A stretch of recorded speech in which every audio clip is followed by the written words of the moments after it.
Namaskar. Today we'll study SGLT2 inhibitors. These are anti-diabetic agents used in the treatment of type 2 diabetes mellitus.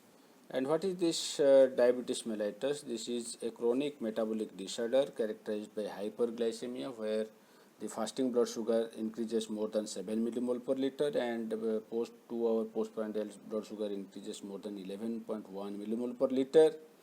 And hyperglycemia, the glucose load when increases, it will be excreted in urine. Condition is called glycosuria, and loss of glucose will also cause osmosis, so there will be loss of water, that is polyuria. Loss of water will increase the thirst, so that condition is called polydipsia.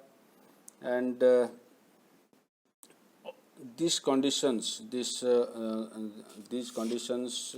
actually produce these diabetes associated complications, and there is formation of advanced glycation end products, where this glucose, albumin, the free radicals, the protein kinase all get together to form these advanced glycation end products, which cause the vascular complications. They can affect the large blood vessels as well as the small blood vessels. In the large blood vessels, they can accelerate atheroma and thrombotic complications, causing macrovascular diseases, heart diseases. And in small blood vessels, they can cause a microangiopathy. In retina, the blood vessels can be damaged, causing retinopathy.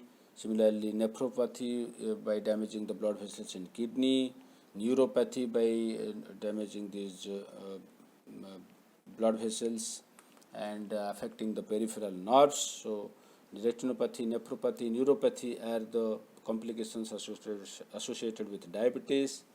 So in this case, when there is heavy glucose load, we have to excrete the excess glucose, and we call that condition as diabetic kidney.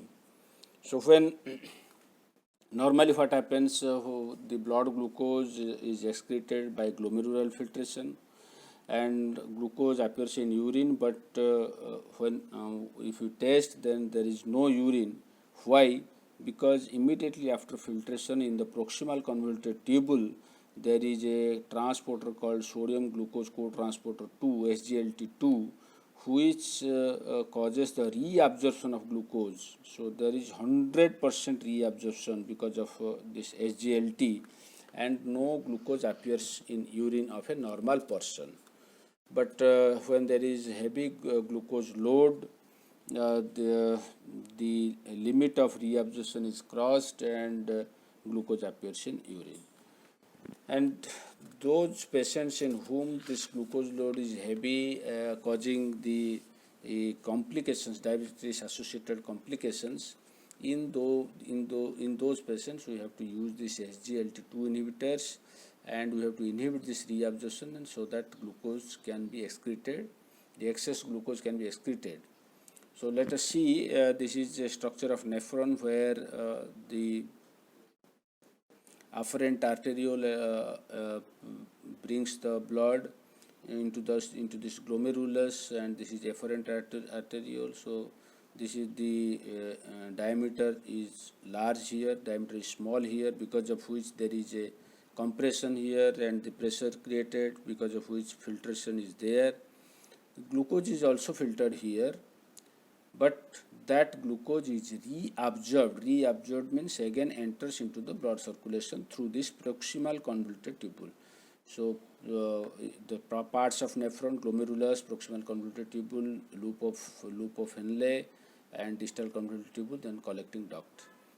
So in this proximal convoluted tubule, 100% glucose is reabsorbed. And what is the mechanism? The mechanism is the transporter or co-transporter called SGLT, sodium glucose transporter or co-transporter. S for sodium, Gl for glucose, T for transporter. And this SGLT can be SGLT1 and SGLT2, and the major co-transporter is SGLT2.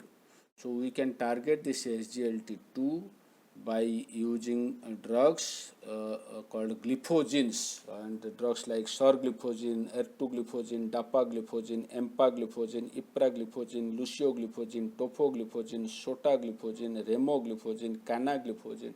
All these are SGLT2 inhibitors, and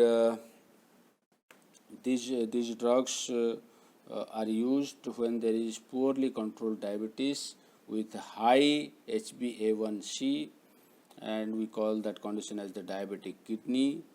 So there will be side effects like polyuria, glycosuria, polydipsia, so that will be there,